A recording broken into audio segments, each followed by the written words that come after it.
How's it going, everyone? I hope you're all doing well.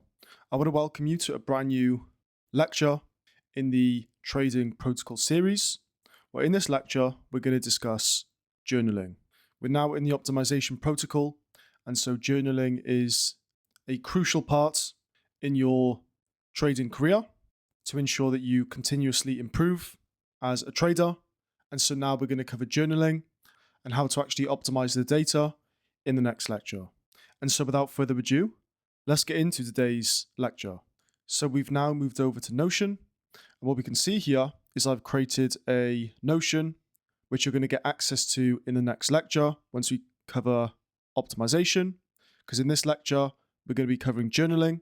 And I don't want to give you access to this journal yet until we've also covered optimization, which is the next lecture, in order to ensure you are using the journal correctly and that you're optimizing your data in the correct manner.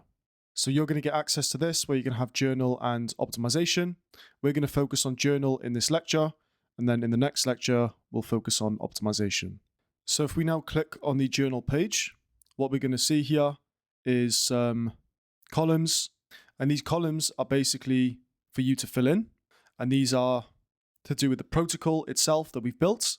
And so I'm going to go through this entire table to showcase exactly how to fill it in. Now, don't worry too much right now about the batch column because this has to do with the optimization. Because if you remember, we optimize after 20 trades. And so what you'll notice is the first 20 trades are in the first batch, the second 20 trades are in the second batch, and so on. And this is calculated automatically. It's a formula. So you would just put the trade number. So let's say this is the 47th trade. You duplicate this and name it 47.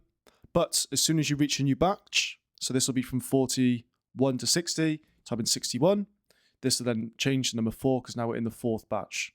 And so this is just going to be easier for us when we link some pages and we do the optimization protocol, where we can study 20 trades, make any necessary changes, and then apply this to our next 20 trades.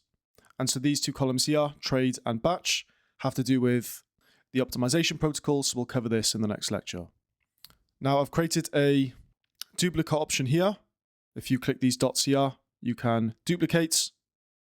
And what this will do is it'll create a new column here, and then that column will be put at the bottom because that'll be a new trade. And the reason why is because when you click open, we're going to have some screenshots that we're going to put into the trades. And so every time you add a trade, you're going to duplicate and create a new trade. But obviously these are all created for you, so you've got a few trades you can fill in anyway.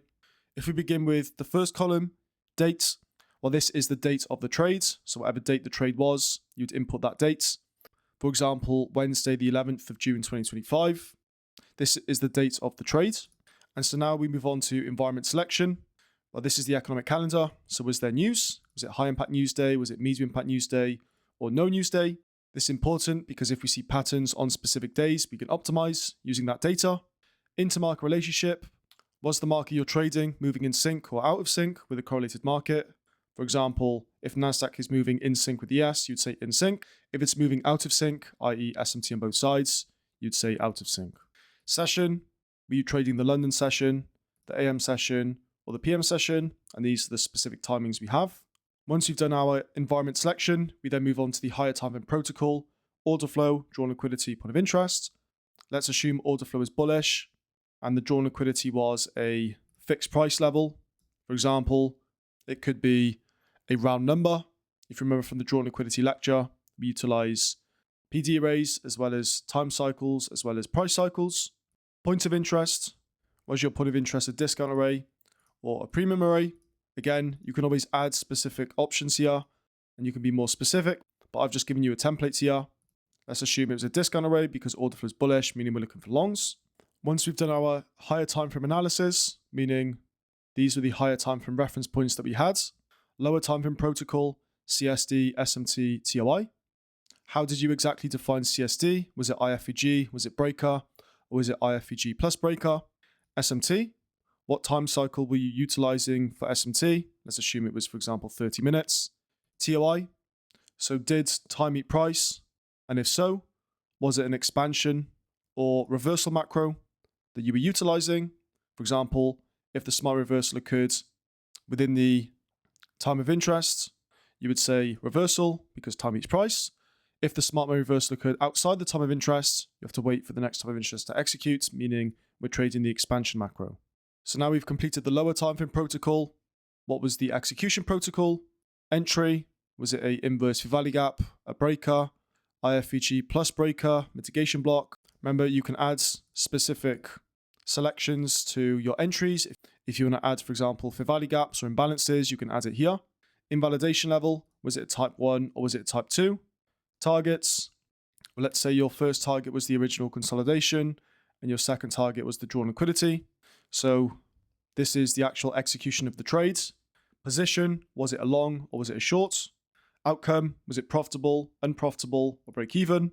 Notice here how we've utilized the terminology profitable or unprofitable and not win/loss, because remember, we define winning and losing as following protocol. Let's assume it was profitable. What was the net R? Let's say it was 3.5. Entry and exit time. Let's say you took the trade at 9:48 and you exited at 10:45, for example. You would input 9:48 and 10:45. Finally, did the trade follow protocol, yes or no? And was there any emotions that you were feeling? Were you calm? Were you fearful? Were you happy? What specific emotions were you feeling? Again, you can include multiple here. How do you do that? Well, you can change the property from select to multi-select, and this will allow you to add multiple options all at the same time. Now, this is the protocol. And so if there's anything specific that you want to include, something that you resonate with or something that you think is important as an option, maybe there's a specific entry type that you like to utilize, or maybe you have a specific form of SMT that you look for, you would include it. But the important thing here is that we're doing this in order to collect data, so that once we've collected that data, we can then optimize that data and see what needs improving, what changes do we need to make to the protocol, and so on. Now, finally, once you've inputted all the data, you can then go back to this over here where the trade occurred and click open. And if you scroll down, you've got an area to put your higher time frame and your lower time frame screenshots. So let's say you wanted to include some screenshots for the hourly. You would just copy it and paste it into here. And maybe you wanted to post some screenshots of the lower time frame, then you can copy it and paste it here. This, of course, is not objective data that we can optimize, but this is just to keep track of what trade it was. Maybe you can't remember what trade number 7 was. So you've got screenshots here that allow you to just quickly remember what trade that was. You can also add another section. Maybe you want to add some notes.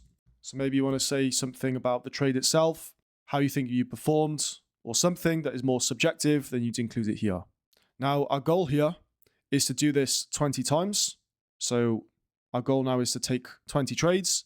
This isn't going to take you a week. This is going to take you a lot longer. It could take you a month, maybe 2, maybe 3 to collect 20 trades. But the goal here is to collect those 20 trades.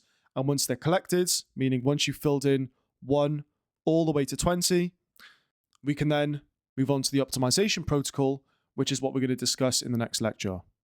Now, I've included here 1 column for each step of the protocol. But again, if there's something that you want to include, maybe there's a specific reference point that you would like to measure, then you can just click this plus button here, add property, and then select the type, whatever that's going to be. Maybe it's select, meaning the answer is multiple choice. And then you would rename select to whatever you want it to be. And then you've got a new section here. And so just because I've included these does not mean this is everything you want to include as well. But I've included everything that is required in order for us to optimize so that we can continuously improve in our trading. And so that was the journal.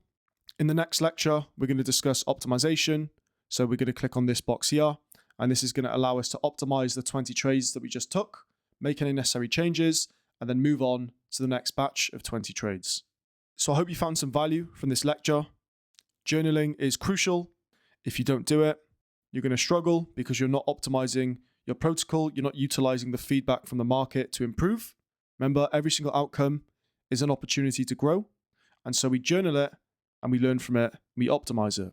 I hope you found some value from this lecture. And with that, I'll see you in the next video. Be safe.